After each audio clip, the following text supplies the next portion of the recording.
Explain करेंगे black hat नाम की साइबर क्राइम पर आधारित मूवी को, जो 2015 में रिलीज हुई थी। इस मूवी में हम देखेंगे एक हैकर ग्रुप एक साथ 3 बैंकों को हैक करते हैं और $74 मिलियन चुरा लेते हैं। उनका हैकिंग का तरीका इतना एडवांस्ड और पेचीदा होता है कि पुलिस को मजबूरन जेल में बंद एक हैकर की मदद लेनी पड़ती है। कहानी का अंत काफी ट्विस्ट और सस्पेंस से भरा है, जिसे देख आप हैरान रह जाएंगे, तो वीडियो को अंत तक जरूर देखिएगा। और दोस्तों, वीडियो पर लाइक, कमेंट और इस चैनल पर नए हैं तो सब्सक्राइब करना मत भूलिएगा। तो कहानी की शुरुआत में हम हांगकांग के एक न्यूक्लियर पावर स्टेशन को देखते हैं, जिसके कंट्रोल सिस्टम को किसी ने हैक करके वहां के सभी कूलिंग फैन बंद कर दिए हैं, जिससे पावर स्टेशन बेहद गर्म हो जाता है और जिसके कारण उसमें बहुत बड़ा धमाका हो जाता है। धमाके में कई लोग घायल होते हैं और कई मारे भी जाते हैं। सभी न्यूज चैनलों में यह खबर दिखाई जाती है। इसके बाद हम पुलिस के साइबर सिक्योरिटी हेड एलेक्स को देखते हैं। एलेक्स उस विस्फोट के बारे में अपने सीनियर अधिकारियों के साथ मीटिंग कर रहा था। वहां पर वो कहता है कि इस पावर प्लांट के सिस्टम को किसी ने हैक किया है और हैकर ने रैत नाम के एक मालवेयर का इस्तेमाल किया है, जिसे दूर से कंट्रोल किया जा सकता है। यह मालवेयर इंटरनेट के जरिए किसी सिस्टम में नहीं डाला जा सकता, इसलिए जरूर किसी ने पावर प्लांट में घुसकर मालवेयर को मैन्युअली सिस्टम में डाला है। तो अब हमें उस इंसान को खोज निकालना होगा जिसने यह किया है। लेकिन चौंकाने वाली बात यह थी कि हैकरों ने ना तो किसी से कोई पैसा मांगा और ना ही किसी को मारने की धमकी दी। मतलब साफ था कि उनका इरादा कुछ और ही है। खैर, अब दूसरी तरफ अमेरिका के एक जेल में हम निक नाम के एक नौजवान को देखते हैं। निक के पास फोन मिलने के कारण जेल के अधिकारी उसे सेल से निकालकर पूछताछ कर रहे थे, क्योंकि वो एक हैकर है और उन्हें लगता है कि शायद वह उस पावर प्लांट हैकिंग से जुड़ा है। लेकिन निक के पास कुछ न मिलने पर उसे फिर से सेल में डाल देते हैं। अब सीन शिफ्ट होता है और हम चीन के साइबर सिक्योरिटी ऑफिस को देखते हैं, जहां कैरोल और हेनरी नाम के 2 ऑफिसर एलेक्स के बारे में बात कर रहे हैं। एलेक्स ने अमेरिका की सबसे बड़ी यूनिवर्सिटी MIT से कंप्यूटर साइंस में ग्रेजुएशन की है और उसकी बहन लियान ने भी MIT से नेटवर्क इंजीनियरिंग में ग्रेजुएशन की है। अब दूसरी ओर एलेक्स अपने घर में बैठकर हैकरों द्वारा चलाए जा रहे कोड को देख रहा था कि तभी उसे कुछ जाना पहचाना कोड दिखाई देता है और जिसे देख वह बिल्कुल चौंक जाता है। फिर बाद में वह अपनी बहन लियान से मिलता है और कहता है कि जब मैं MIT में पढ़ रहा था तब मैंने और मेरे एक दोस्त ने मिलकर कुछ हैकिंग कोड लिखे थे और ये हैकर उन्हीं कोडों का इस्तेमाल कर रहे हैं, इसलिए इस मामले की जांच करने के लिए मुझे तुम्हारी मदद चाहिए। इसी दौरान अगले दिन हैकरों ने एक स्टॉक एक्सचेंज पर साइबर अटैक किया।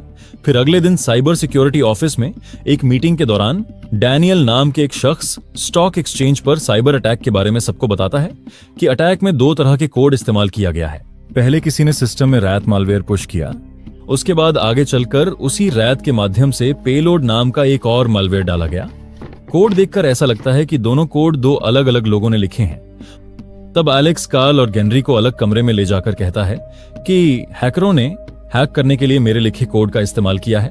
मैंने ये कोड अपने कॉलेज के दिनों में लिखा था और मेरे साथ मेरा एक दोस्त निक भी था। वो हैकिंग में काफी माहिर है और हमें इस केस में उसकी मदद लेनी होगी, लेकिन दोनों में से कोई भी एलेक्स की बात मानने को तैयार नहीं था। अब अगले ही दिन कैरल फिर एक चोरी की रिपोर्ट लेकर एलेक्स के पास आती है और बताती है कि हैकरों ने इस बार एक साथ 4 बैंकों पर अटैक कर कुल $46 मिलियन चुरा लिए हैं। वो अब फाइनेंशियल मार्केट्स की तरफ बढ़ रहे हैं और हमें उन्हें जल्द से जल्द पकड़ना होगा।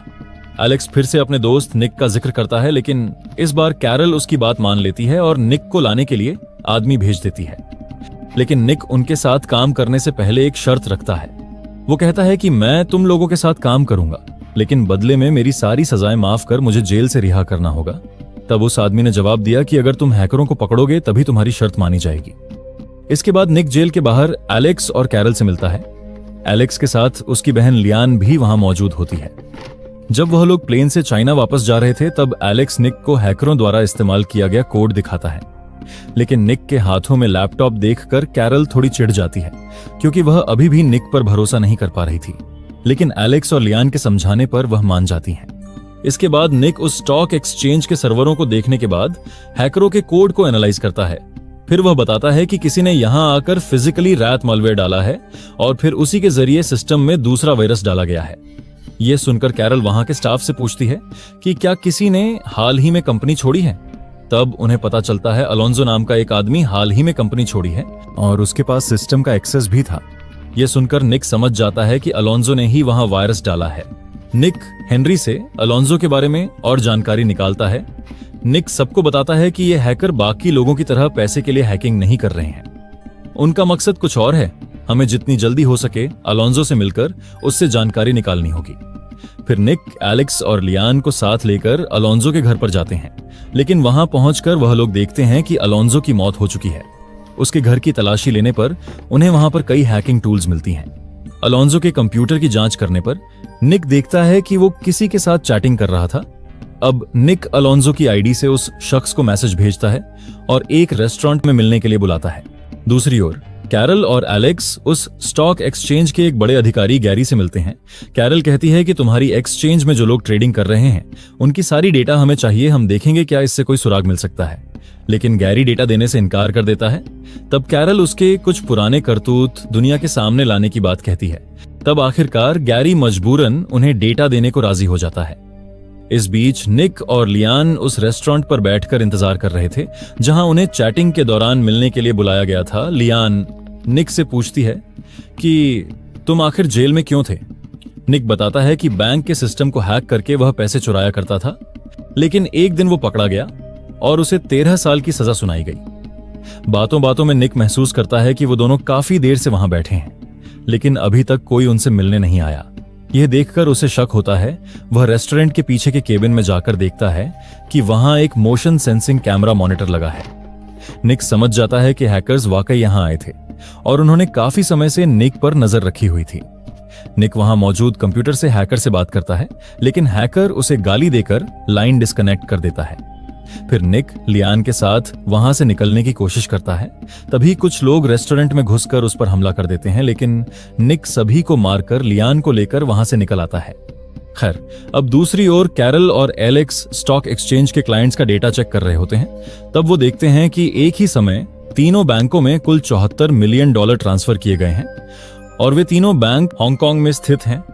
निक एलेक्स को फोन करके बताता है कि हैकर्स ने अलोंजो का इस्तेमाल हमारी पहचान जानने के लिए किया है, इसलिए हमें इस सुराग का पीछा करने की बजाय पैसों के ट्रांजैक्शंस को ट्रैक करना चाहिए, तभी हम हैकर्स तक जल्दी पहुंच पाएंगे। फिर एलेक्स अपनी बहन लियान से निक को लेकर अगली सुबह हांगकांग पहुंचने के लिए कहता है।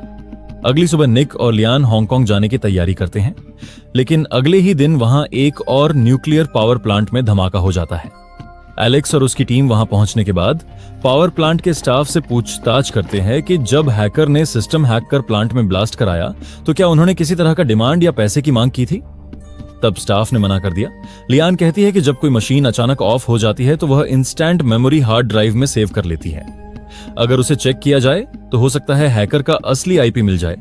तब स्टाफ बताता है कि वह हार्ड ड्राइव हमारे सर्वर रूम में है, पर पूरा इलाका इतना गर्म है कि अभी अंदर जाना नामुमकिन है। इसके बाद वो तीनों टेक नाम के एक पुलिस अधिकारी से मिलते हैं जो कुछ समय से हैकर्स को ट्रैक कर रहा था। टेक बताता है कि हैकर्स 3 अलग अलग रास्तों से आ जा रहे हैं, पर वे कभी एक दूसरे से नहीं मिलते। निक उन तीनों रास्तों को एक साथ खोलने पर देखता है कि तीनों रास्ते एक जगह पर आकर मिलते हैं। उन्होंने उस इलाके की तलाशी लेने का प्लान बनाया। वहां उन्हें एक पिकअप वैन मिलता है जिस पर पुलिस की ओर से छानबीन चल रही होती है। उन्होंने बताया कि कसार नाम का एक आदमी हर रोज एक रेस्टोरेंट में बैठकर किसी का इंतजार करता है, लेकिन किसी से नहीं मिलता।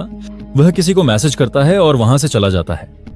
यह बात सुनकर निक का शक बढ़ता है और उसे लगता है कि वह लोग कम्युनिकेशन करने के लिए किसी शॉर्ट रेंज डिवाइस का इस्तेमाल कर रहे हैं। इसलिए वो रेस्टोरेंट के पास जाकर इंतजार करने लगता है, लेकिन लंबे इंतजार के बाद भी कुछ संदिग्ध न मिलने पर निक टेक के फोन से वहां के वाईफाई सिग्नल को चेक करने लगता है। सिग्नल का पीछा कर वह एक शॉर्ट रेंज ब्लूटूथ ट्रांसमीटर बरामद करता है।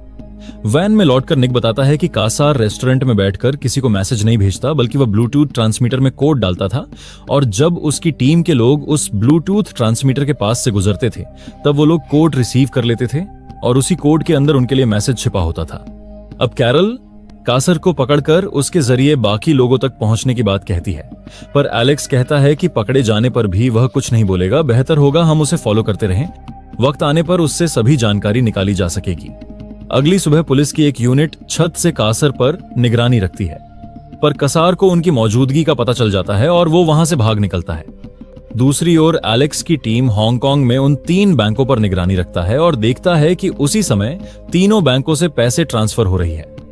ट्रांजैक्शन को ट्रैक करके उन्हें पता चलता है पैसे चाइना के एक कसीनो से कैश आउट किए जा रहे हैं। एलेक्स टीम को 2 हिस्सों में बांट देता है। वह खुद निक को लेकर हेलीकॉप्टर से कासर के ठिकाने की ओर निकलता है।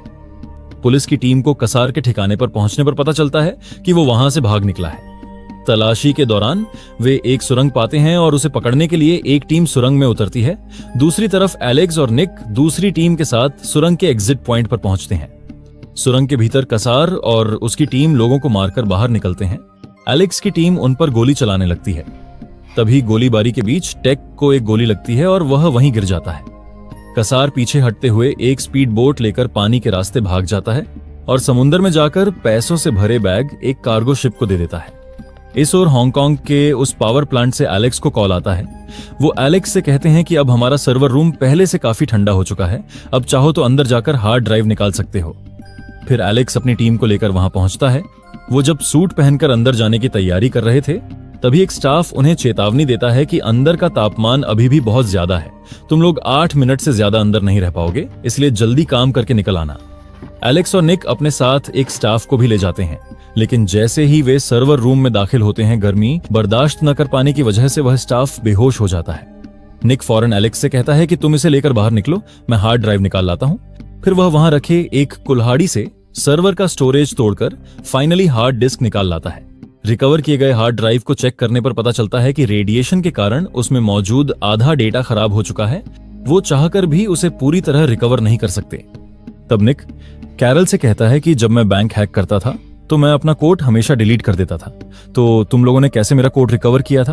तब कैरल कहती है कि NSA के पास ब्लैक विडो नाम का एक सॉफ्टवेयर है जिसकी मदद से हमने तुम्हारा कोड रिकवर किया था, लेकिन मुझे नहीं लगता कि चीन के केस में US गवर्नमेंट हमें यह सॉफ्टवेयर यूज करने देंगे, फिर भी मैं कोशिश करूंगी। फिर कैरल एक NSA एजेंट को कॉल करके ब्लैक विडो का एक्सेस मांगती है, लेकिन वो एजेंट एक्सेस देने से इनकार कर देता है। उस सॉफ्टवेयर के बिना कोड रिकवर करना नामुमकिन था, लेकिन निक कहता है कि मैं ब्लैक विडो को हैक करके एक्सेस ले सकता हूं। यह सुनकर कैरल हैरान रह जाती है और कहती है कि यह बहुत रिस्की है और अगर NSA को पता चल गया तो वो तुम्हें जिंदा नहीं छोड़ेंगे। तब निक कहता है हमारे पास और कोई रास्ता नहीं है, तुम बस मुझे किसी सीनियर ऑफिसर का नाम बताओ, मैं उसके जरिए सिस्टम का एक्सेस ले लूंगा। अब निक रिचर्ड नाम के एक सीनियर ऑफिसर का नाम यूज करके ब्लैक विडो का पासवर्ड चेंज का कमांड देता है। जैसे ही रिचर्ड पासवर्ड चेंज करता है, नया पासवर्ड निक को मिल जाता है। निक सॉफ्टवेयर में लॉग इन कर हैकर का कोड रिकवर करना शुरू करता है। जब कोड रिकवर होता है तब निक को एक IP एड्रेस मिलता है। उस IP एड्रेस को ट्रेस करने पर वो देखता है कि लोकेशन जकार्ता के एक शहर की है, लेकिन हैकर का साइट बहुत सिक्योर है, इसलिए वे डायरेक्ट एक्सेस नहीं कर पाता। फिर लियान को ट्रांजैक्शन ID चेक करने पर पता चलता है कि हैकर ने सैटेलाइट कंपनी को कई बार पेमेंट करके मलेशिया की एक लोकेशन की फोटो खरीदी है। यह सुनकर निक कंफ्यूज हो जाता है कि आखिर हैकर को उस लोकेशन की फोटो क्यों चाहिए। इस बीच NSA को पता चल जाता है कि ब्लैक विडो सॉफ्टवेयर का इस्तेमाल हुआ है। वह लोग इस बारे में एलेक्स के सीनियर ऑफिसर को रिपोर्ट कर देते हैं। अब सीनियर ऑफिसर एलेक्स से कहते हैं कि तुमने निक को अपने टीम में लेकर बहुत बड़ा रिस्क लिया है और मैं नहीं चाहता कि NSA के सामने हमारा नाम खराब हो, इसलिए जितनी जल्दी हो सके निक को अमेरिकन्स को सौंप दो और केस खुद सॉल्व करो। इसके बाद एलेक्स लियान को मैसेज करता है कि वह निक को लेकर कहीं भाग जाए। दूसरी ओर हेनरी भी कैरल को कॉल करके गुस्सा करता है और कहता है कि निक को अब इस केस से हटाना होगा। बाद में एलेक्स एक सीक्रेट जगह पर लियान और निक से मिलता है। वह कहता है कि मैं तुम्हें अमेरिकन्स को नहीं सौंप रहा हूं, लेकिन कैरल और हेनरी तुम्हें ढूंढ लेंगे, इसलिए हमें अलग अलग होकर जकार्ता जाना चाहिए और वहीं पर मिलना चाहिए। लेकिन जैसे ही लियान और निक गाड़ी से बाहर निकलते हैं, कसार रॉकेट लॉन्चर से एलेक्स की गाड़ी उड़ा देता है। अपनी आंखों के सामने भाई को मरते देख लियान फूट फूट कर रोने लगती है। इसी बीच कैरल भी वहां पहुंचती है और कासार के साथ गन फाइट शुरू हो जाती है, लेकिन गन फाइट के दौरान कैरल को गोली लग जाती है और वहीं पर उसकी मौत हो जाती है। यह देख निक लियान को लेकर वहां से भाग निकलता है। फिर वो दोनों एक मैकेनिक से मिलकर निक के पैर का ट्रैकर हटवाते हैं और लियान उनके लिए नकली पासपोर्ट बनवाती है। फिर निक और लियान एक प्राइवेट जेट से जकार्ता पहुंचते हैं। वहां पहुंचकर वह दोनों उस लोकेशन पर जाते हैं। वहां पहुंचकर वह लोग देखते हैं कि वह एक टिन माइनिंग एरिया है। निक हैकर्स का सारा प्लान समझ जाता है। हांगकांग के पावर प्लांट को हैकर्स ने सिर्फ इसीलिए हैक किया था ताकि वो जान सके कि उन्हें कोई पकड़ सकता है या नहीं। वो एक तरह का उनका टेस्ट था। लेकिन उनका असली प्लान ये होता है कि वो लोग यहाँ पर भी पावर प्लांट को हैक करेंगे, जिसके बाद वो यहाँ के सबसे बड़े डैम को ब्लास्ट कर देंगे, जिससे यहाँ के सभी माइंस के अंदर पानी भर जाएगा, मार्केट में टिन की शॉर्टेज हो जाएगी और टिन का प्राइस आसमान छूने लगेगा। हैकर्स पहले से ही अपने चोरी किए गए $74 मिलियन टिन शेयर्स पर इन्वेस्ट करेंगे और टिन की कीमतें आसमान छूने पर वह लोग रातों रात इतने पैसे कमा लेंगे कि कोई सोच भी नहीं सकता। इसके बाद निक एक टिन माइनिंग ऑफिस में चुपके से घुसकर वहां का डेटा चोरी कर लेता है और चोरी किए हुए डेटा को चेक करने के बाद उन्हें पता चलता है कि हैकर ने पैसे एक लोकल बैंक में रखे हैं। अब निक लियान को उस लोकल बैंक में भेजता है, जहां पर लियन बैंक के एम्प्लॉय को कहती है कि मेरी यहां पर एक जरूरी मीटिंग होने वाली है, लेकिन मेरा पेन ड्राइव नहीं चल रहा, क्या आप मेरे पेन ड्राइव को अपने सिस्टम पे चेक कर सकते हैं? बैंक एम्प्लॉय उसके पेन ड्राइव को अपने सीपीयू के साथ कनेक्ट कर देता है और जैसे ही वो कनेक्ट करता है, बैंक के सर्वर का पूरा कंट्रोल निक के पास आ जाता है और निक हैकर्स के $74 मिलियन को उस बैंक से स्विस बैंक में ट्रांसफर कर देता है। साथ ही वो कसार के लिए एक मैसेज छोड़ता है कि अगर तुम अपने पैसे वापस चाहते हो तो मुझसे कांटेक्ट करो। फिर कसार उसे कॉल करता है, जिसके बाद निक कहता है कि मैं जानता हूं कि तुम्हारा भी कोई बॉस है और अगर वो अपने पैसे वापस चाहता है तो उसे मुझसे बात करनी होगी। इसके बाद कसार अपने बॉस ट्रैंक से निक की बात करवाता है। ट्रैंक पूछता है कि तुम्हें क्या चाहिए। निक कहता है कि आगे का जो तुम्हारा प्रोजेक्ट है उसमें मुझे एक हिस्सा चाहिए।